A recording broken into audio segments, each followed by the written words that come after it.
저 오늘 이 시간 하나님의 열심으로 가득한 날이란 제목으로 말씀을 전하겠습니다. 이제 성탄이 채 일주일도 남지 않았습니다. 우리는 마땅히 그날을 기억하고 기다리며 살아야 합니다.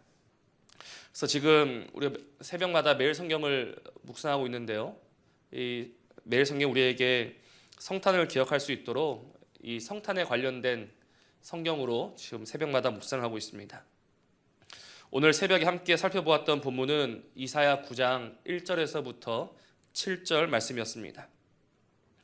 이 땅에 오신 임마누엘의 하나님이 이제 어떤 하나님이신지, 어떤 일들 하셨는지를 함께 나누었습니다. 우리와 함께 하신 하나님은 무엇보다도 우리에게 빛을 비추어 주시는 하나님이십니다. 오늘 이 예수님이 오시기 전까지 성경은 우리를 가리켜서 흑암에 있었다라고 말하고 있습니다. 흑암에 있었다라는 의미가 무엇이겠습니까? 그것은 어디로 가야 할지, 무엇을 해야 할지 도통 알 수 없던 때가 있었다라는 것입니다. 어디로 가며 무엇을 해야 할지 모르니까 그동안 어떻게 살았겠습니까? 오직 본능에 이끌려 살았을 따름입니다. 성경은 이것을 가리켜서 열매 없는 어둠의 일이다라고 말을 합니다. 지금 이 땅에 그 임마누엘의 주님이 오시기 전까지는 아무리 선하게 살아도, 아무리 깨끗하게 살아도 결국 그 하고 있는 모든 일은 어둠의 열매를 맺어가는 일이었습니다. 결국은 망하는 길이었죠. 그러나 임마누엘의 하나님이 우리에게 오셔서 빛을 비추어 주심으로 말미암아 그 빛 가운데 우리는 어디로 가야 하며 무엇을 해야 할지 깨닫게 된 것입니다. 그러니 정말 그 임마누엘의 하나님이 오늘 나에게 빛을 비추시어서 저와 여러분을 빛의 자녀로 만들어 주셨다면 이제는 어떻게 살아야 되겠습니까? 성경은 모든 착함과 의로움과 진실함으로 살아야 된다고 말을 하는 것입니다. 그러니 우리가 성탄을 기다리면서 이 빛의 자녀로서 모든 착함과 의로움과 진실함으로 이 성탄을 기다리고 다시 오실 그 주님을 기다리는 저와 여러분이 되어야 합니다. 또 임마누엘의 주님은 어떤 일을 하셨습니까? 우리에게 즐거움을 주셨습니다. 이 즐거움은 무엇으로 인한 즐거움인가? 오늘 말씀을 보면 하나님의 승리로 말미암은 즐거움이라고 합니다. 그동안 우리의 왕, 우리의 하나님 오시기 전에 우리는 이 세상에 매여 살았습니다. 오늘 읽지 않았지만 9장 4절 말씀을 보시면 이렇게 말씀합니다. 이는 그들의 무겁게 맨 멍에와 그들의 어깨의 채찍과 그 압제자의 막대기라고 이야기합니다. 늘 저와 여러분의 어깨에 놓여 있었던 멍에와 우리의 등에 쉼없이 날라 들어오던 채찍들이 있었다는 것입니다. 그러나 이 모든 것을 꺾으신 분이 계십니다. 바로 임마누엘의 하나님이십니다. 그 임마누엘의 하나님은 오늘 우리에게 미디안의 날을 주셨다라고 합니다. 미디안의 날이라 함은 하나님께서 기드온과 300용사에게 주셨던 큰 승리의 날을 말합니다. 기드온과 그 300명의 용사가 어떻게 수십만의 미디안 군사를 이길 수 있었습니까? 그것은 기드온이 이긴 것이 아니라 하나님이 이기신 것입니다. 하나님이 이기셨고 하나님의 이김과 하나님의 승리에 기드온을 불러주셨던 것입니다. 그러므로 오늘 하나님이 저와 여러분에게 미디안의 날을 주신다는 것은 이미 이기고 이미 승리하신 하나님이 그 승리의 영광과 그 승리의 즐거움으로 저와 여러분들을 불러주신다는 것입니다. 그렇습니다. 성탄이라는 것은 이 하나님의 승리로 말미암아 즐거움이 회복되는 날이어야 합니다. 오늘 우리는 이 성탄을 기다리면서 어느새 우리 안에 다 사라져버린 이 즐거움을 다시금 회복해야 합니다. 이 즐거움은 세상으로 인한 즐거움이 아닙니다. 환경으로 인한 즐거움이 아닙니다. 이미 승리하신 하나님으로 말미암아 우리에게 주어지는 영원한 즐거움이 있다는 것입니다. 오늘도 이 즐거움을 되찾으며 이 즐거움 가운데 성탄을 기다리는 저와 여러분이 되어야 됩니다. 오늘도 우리의 대적, 우리의 사단 마귀는 오늘 우리의 이 즐거움을 빼앗아 가고 있습니다. 더 이상 이 세상에 소망이 없다라고 말하고 있습니다. 그러나 하나님이 이기셨고 하나님이 그 이김과 승리 안에 그 즐거움으로 저와 여러분을 부르고 계십니다. 오늘 이 주님을 기억하여서 이 주로 말미암아 날마다 성령이 주시는 희락이 충만하기를 주님의 이름으로 부탁을 드립니다. 오늘 새벽에 이 부분까지 말씀을 드렸었는데 사실 더 중요한 부분은 5절에서부터 나오는 말씀입니다. 새벽 시간에 다 다루기에는 좀 시간이 모자라서 오늘 저녁에 함께 살펴보겠다라고 먼저 말씀을 드렸습니다.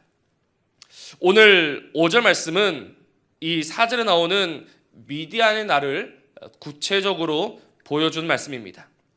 바로 그 승리의 날에 어지러이 싸우는 군인들의 신과 피 묻은 겉옷이 불에 섭같이 살라진다라고 말합니다. 모든 적군들이 불에 살라지게 됩니다. 흔적도 남지 않고 사라지게 됩니다. 근데 오늘 그 이유가 무엇이라고 합니까? 오늘 6절 말씀이 그 이유를 말합니다. 이는 이렇게 시작하고 있는데 이 뜻은 왜냐하면이란 말이죠. 오늘 우리의 모든 적군이 사라지고 그로 인하여서 이 평화가 임하게 된 것은 바로 한 아기가 우리에게 낳았고 한 아들을 우리에게 주셨기 때문이다라고 오늘 이사야는 예언하고 있습니다. 지금 모든 적군이 사라졌습니다. 완전한 승리와 완전한 평화가 임하였습니다. 그런데 이 승리와 평화는 누구로 말미암았다고 말합니까? 바로 한 아기로 말미암은 승리라고 말합니다. 아기입니다. 아기를 키워보신 분들은 잘 아시겠지만 너무나도 약한 존재가 아기입니다. 갓 태어난 아기들은 혼자 목도 가누지 못합니다. 혼자 있으면 아무것도 할 수가 없습니다. 그래서 하나부터 열까지 모두 부모의 손을 거쳐야지만 겨우 살아갈 수 있습니다. 근데 오늘 이 성경에 나오고 있는 이 완전한 승리와 평화가 바로 이 연약한 아기로 말미암아 가능하게 되었다라고 오늘 성경은 이야기합니다. 그러니 이 아기가 누구이겠습니까? 앞서 이사야 7장에서는 이사야가 아하스에게 예언하였던 대로 바로 이 아기가 임마누엘의 하나님이다라고 오늘 말씀하고 있습니다. 이 임마누엘의 주님이 누구시겠습니까? 바로 우리 주 예수 그리스도이십니다. 그러니 오직 이 땅의 평화와 승리는 누구로 말미암아 가능했던 것인가? 바로 우리 주 예수로 말미암아 가능했음을 믿으시길 바랍니다. 오늘날 이 세상을 보면 너무나 어지럽고 너무나 혼란스럽습니다. 정치가 시끄럽습니다. 국제 정세도 그렇습니다. 모든 것이 복잡하게 꼬여 있습니다. 어디 하나 숨통이 보이지 않는 것이 오늘날 이 세상입니다. 그래서 많은 사람들이 이 세상을 보면서 더 이상은 소망이 없다라는 말을 주저없이 하고 있습니다. 어떻습니까? 정말 저와 여러분에게는 소망이 있습니까? 오늘 여러분들은 어떤 소망을 가지고 살아가고 계십니까?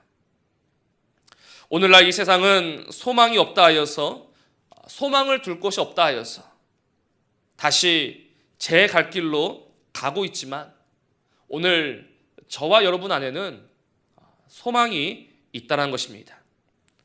오늘 누가 우리의 소망이 되십니까? 이 어지럽고 이 복잡하며 이 어려운 세상 속에 과연 저와 여러분의 소망은 무엇입니까? 누가 우리의 소망이십니까? 바로 이 땅에 완전한 평화와 완전한 승리를 가져다 주실 그 임마누엘의 예수님이 지금 저와 여러분의 소망이 되는 것입니다. 우리는 오직 이 예수로 말미암아 살아가야 합니다. 오늘 우리가 이 예수로 말미암아 살아간다라고 할 때 더 이상 사람 때문에 시험들 이유가 없습니다. 사람 때문에 상처받을 이유가 없습니다. 왜 그런가 하면 사람은 원래 그렇기 때문입니다. 사람에게 소망을 두고 있으면 아무리 그 사람이 좋은 사람이라 하더라도 결국은 상처와 시험만 남게 됩니다. 그는 결코 하나님이 아니기 때문입니다.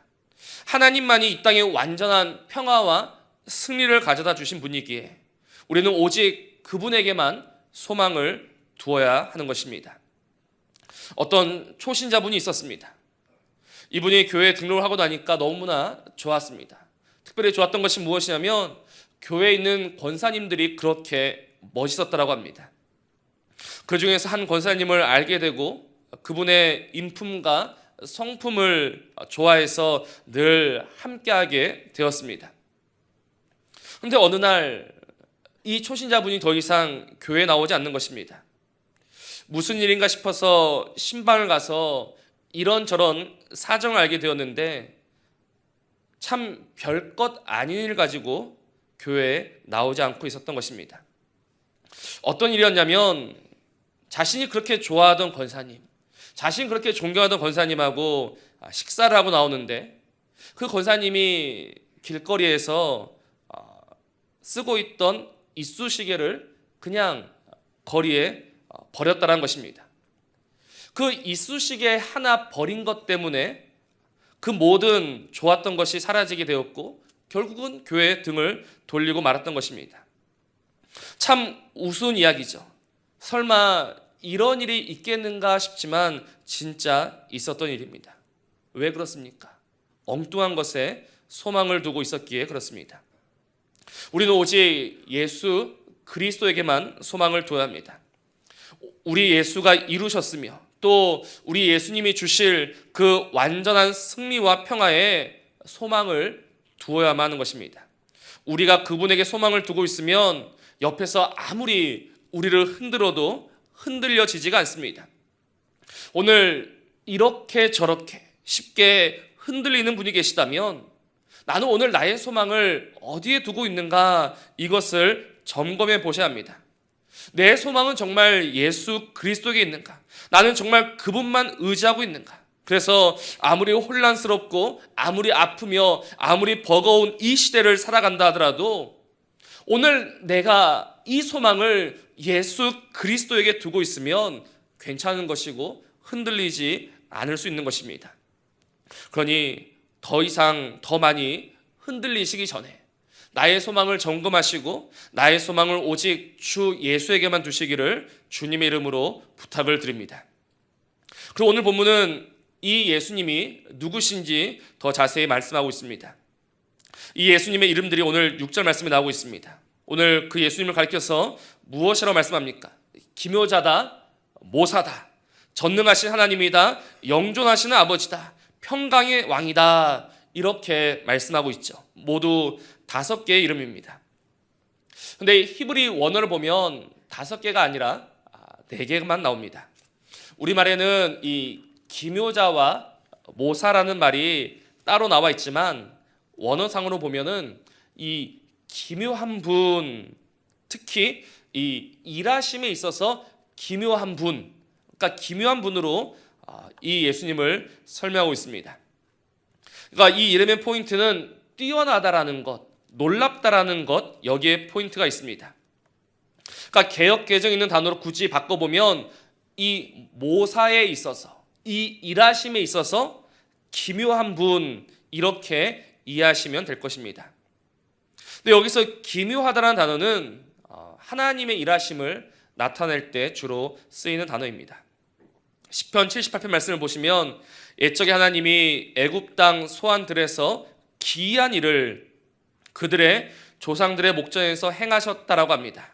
여기서 기이하다라고 할 때 이 단어가 바로 기묘하다란 말입니다. 그러니 오늘 저와 여러분에게 오신 하나님의 아들 예수님은 어떤 분이신가? 오늘 우리가 생각지도 못한 기이한 일들을 행하시는 하나님이시다는 것입니다. 그렇습니다. 우리가 생각할 수 없었던, 우리가 바랄 수 없었던, 우리가 차마 꿈꿀 수 없었던 그런 일들을 하신 분이 누구다? 이 땅에 오신 기묘자 예수 그리스도라는 것입니다. 오늘 이 예수님의 기묘하심이 잘 나타나는 곳이 로마서 11장입니다.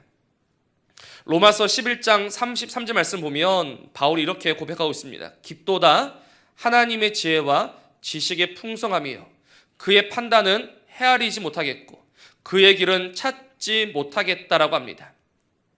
오늘 바울이 하나님의 판단을 헤아릴 수가 없고 하나님의 길을 다 알 수가 없다라고 합니다. 왜 바울이 이런 고백을 했겠습니까? 그것은 바울이 한 가지를 깨달았기 때문입니다. 아니, 하나님이 하나님의 그 사람을 버리셨다는 것입니다. 왜 하나님은 그 이스라엘을 버리셨는가? 또 하나님이 모든 사람을 그 불순종 가운데 가두어 두셨다라고 바울은 이야기합니다. 바울은 이해가 안 되는 것입니다. 왜 하나님이 우리를 버리셨고 왜 하나님이 우리를 불순종 가운데 가두어 두셨을까? 근데 바울이 이것을 잠잠히 생각해 보니까 거기에 한 가지 하나님의 뜻이 보였습니다. 그 뜻이 무엇이냐면 바로 앞 32절에서 말하고 있는데 바로 하나님의 긍휼, 하나님의 긍휼을 베푸시기 위하여 때로는 그 백성을 버리기도 하시고 때로는 그 백성을 불순종 가운데 내버려 두기도 하시더란 것입니다. 우리가 봤을 때는 하나님에게 버림받은 것 같았고 하나님에게서 끊어진 것 같았으나 그러나 그것마저도 하나님의 구원의 계획이었다는 것입니다. 그래서 바울이 뭐라고 말합니까? 깊도다 하나님의 지혜와 지식의 풍성함이요 그의 판단은 헤아리지 못하겠고 그의 길은 찾지 못하겠다라고 고백하는 것입니다. 바로 우리에게 구원을 베푸신 예수님은 바로 이런 예수님이십니다. 아무리 우리를 보아도 구원받을 만한 자격이 없습니다. 왜 하나님께서 저와 여러분들을 택하셨는지 도무지 이유를 알 수 없습니다. 나는 어리석습니다. 나는 연약합니다. 나는 부족합니다. 나는 늘 죄 가운데 살아갑니다. 그러나 하나님은 이 죄 가운데 있는 우리에게 오셔서 그 하나님의 자녀로 삼아 주셨다는 것입니다. 도무지 우리가 생각할 수 없었고 우리가 바랄 수 없었던 이 구원의 기이함이 저와 여러분 가운데 그대로 이루어졌다는 것입니다. 또 골로새서 1장은 이렇게 말씀합니다. 그가 우리를 흑암의 권세에서 건져내사 그의 사랑의 아들의 나라로 옮기셨다라고 이야기합니다. 오늘 저와 여러분이 살아가는 나라가 어디인가? 사랑의 아들의 나라다라고 오늘 말씀합니다. 오늘 우리를 가만히 돌아보시기 바랍니다. 우리가 정말 그 하나님의 나라에 합당한 자들인가? 다른 분들은 모르겠지만 저는 합당치 못한 사람입니다. 그러나 이 합당치 못한 사람을 그는 택하셨고 그는 옮겨 주셨습니다. 이것은 우리가 헤아릴 수 없는 기이한 일입니다. 우리는 그저 이 기이한 일을 믿음으로 받을 뿐입니다. 그가 하셨으니 그가 이루셨으니 아멘 하면서 순종할 따름입니다. 그러니 이 땅 가운데 오신 그 주님이 나에게 베푸신 구원은 참으로 기이하고 놀라운 일이다라는 것을 꼭 기억하시기 바랍니다. 오늘 저와 여러분에게 이루어진 구원은 그 기묘자이신 예수님이 이루신 가장 놀라운 일입니다. 그냥 매일같이 일어나는 일이 아니고 그냥 흔한 일이 아니고 오늘 특별히 매우 뛰어난 그 일이 바로 우리에게 이루어졌다는 것입니다. 그러니 이 기묘자이신 예수님을 생각할 때마다 우리의 구원을 기뻐하시고 우리의 구원을 자랑하시면서 이 구원을 인하여서 더욱더 하나님을 찬송하는 저와 여러분이기를 주님의 이름으로 부탁을 드립니다. 두 번째로 이 약의 이름은 무엇이라고 합니까? 성경은 전능하신 하나님이다라고 말씀합니다. 문자적으로 번역하면 용사로서의 하나님입니다. 용사의 하나님이시니까 이 하나님 어떤 하나님이시겠습니까? 친히 싸우시는 하나님이시죠. 사랑하는 성도 여러분, 누군가 우리와 함께하며 우리를 위해주며 우리와 싸워준다라는 것, 이것만큼 힘이 되는 것은 없습니다. 왜냐하면 그 누구도 우리를 위해서 싸워주지 않기 때문입니다. 어떤 사람이 있었습니다. 이 사람의 별명은 내부 고발자입니다. 내부 고발자라는 것은 우리 성도님들께서 아시다시피 정말 목숨 걸고 하는 일입니다. 자신이 속해 있던 그 단체의 비리를 드러낸다는 것은 참 어려운 일이고 힘든 일입니다. 그래도 아니다 싶어서, 이건 아니다 싶어서 양심 선언을 합니다. 그러자 옆에서 박수를 보냅니다. 박수를 보내주고 뜻을 같이 하겠다는 사람들이 하나둘 늘어납니다. 그 사람들이 많아지면 많아질수록 힘을 얻습니다. 그래서 내가 잘했구나, 내가 이들과 함께하면 되겠다. 그런데 어느새 그 많았던 사람들이 다 사라지고 혼자 남아 있습니다. 같이 싸우겠다, 끝까지 함께하겠다던 사람들이 다 사라지고 없습니다. 그래서 그 허무와 그 절망 속에서 쓸쓸히 쓰러져간 사람들이 우리 주변에서 너무나도 많이 있습니다. 사람들은 본성적으로 이기적입니다. 남을 위하는 것 같지만 결코 그렇지가 않습니다. 모두 자기 중심으로 살아갑니다. 물론 그것을 욕할 수가 없습니다. 왜냐하면 모든 사람이 그렇기 때문입니다. 그러나 오늘 이 전능하신 하나님은 그렇지가 않습니다. 그분은 참 어떻게 보면 무모할 정도로 우리를 위하여 주십니다. 그러나 감사한 것이 무엇이냐? 그가 전능하지 않으시다면 그의 일하심을 무모하다라고 하겠습니다. 그러나 그는 전능하십니다. 그가 하시니 안 되는 일이 없습니다. 그러니 그의 일하심은 무모한 것이 아니라 그의 일하심은 참으로 저와 여러분에게 승리를 가져다 주는 싸움이라는 것입니다. 오늘 우리에게 오신 예수님은 바로 이런 분이십니다. 우리를 위해서라면 물불 가리지 않고 뛰어 들어오시는 분이십니다. 우리를 위해서라면 땅끝까지라도 쫓아와서 우리를 찾고 우리를 구원하여 주실 분입니다. 시편 기자가 이렇게 노래합니다. 내가 하늘에 올라갈지라도 거기 계시며 스올에 내 자리를 펼치라도 거기 계시니이다. 내가 새벽 날개를 치며 바다 끝에 가서 거주할지라도 거기서도 주의 손이 나를 인도하시며 주의 오른손이 나를 붙드시리이다. 아멘. 진정 우리를 위하시는 하나님은 바로 이런 하나님이십니다. 내가 새벽 날개를 치며 바다 끝에 가서 있다 할지라도, 그러나 이미 그 바다 끝에 찾아오셨고 그곳에서 나를 붙드시는 하나님, 바로 우리 하나님, 전능하신 하나님, 우리 예수님입니다. 그러니 우리는 누구의 손을 잡고 살아야겠습니까? 사람들은 끝까지 이 전능하신 하나님의 손을 잡으려고 하지 않습니다. 사람들은 그저 이 사람을 말 구유에 누워있던 아기로만 생각할 따름입니다. 그러나 오늘 이 예수를 믿는 저와 여러분에게는 이분이야말로 우리를 위하시는 전능하신 하나님이시죠. 그러니 오직 이 하나님께만 소망을 두시고 믿음을 두시고 오직 이 하나님의 손만 잡고 살아가야 하는 것입니다.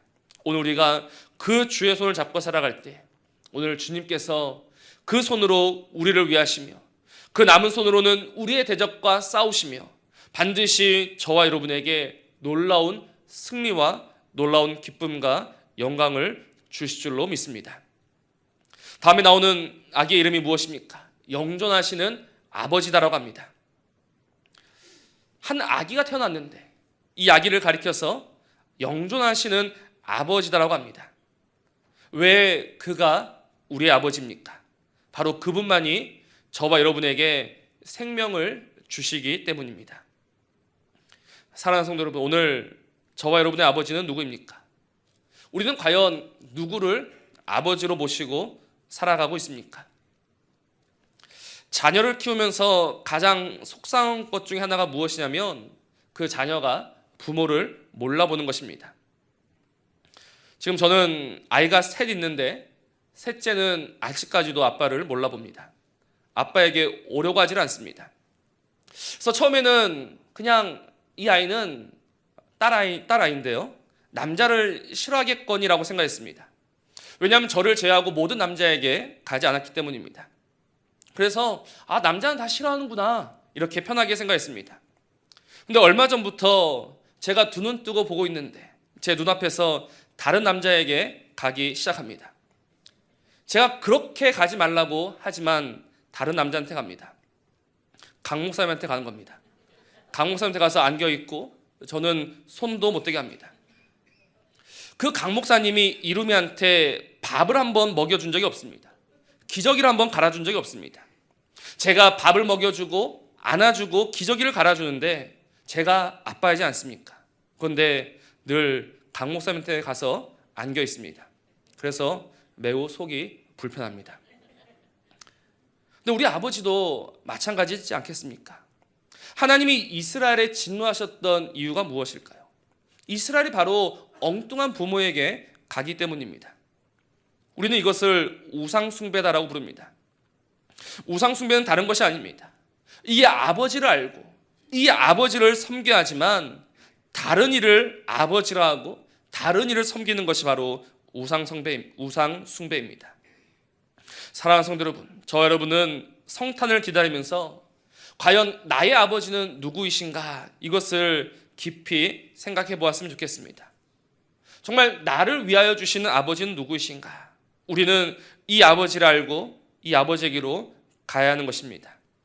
오늘도 영존하시는 아버지는 우리를 기다리고 계십니다. 누가복음 15장은 우리가 흔히 탕자의 비유로 알고 있습니다. 그러나 이는 단순히 탕자의 비유가 아니라 아버지의 비유이기도 합니다. 그 탕자가 차마 집에 돌아가지 못하고 쭈뼛거리고 서 있는데 그 아버지가 어떻게 합니까? 성경을 보면 아직도 거리가 먼데 아버지가 그를 보고 측은히 여겨 달려가 목을 안고 입을 맞추니라고 합니다. 바로 영존하시는 아버지가 저와 여러분들을 기다리고 있는 마음, 기다리고 있는 자세입니다. 오늘도 우리를 측은히 여겨 달려오시는 그 영존하시는 아버지를 보시고 그 아버지를 섬기며 그 아버지를 기쁘시게 하는 이 성탄이 되기를 주님의 이름으로 부탁을 드립니다. 마지막으로 이 아기의 이름이 무엇입니까? 이 아기의 이름을 평강의 왕이다라고 합니다. 그렇습니다. 그 주님 우리에게 평강을 주십니다. 그런데 어떻게 그가 평강을 주십니까?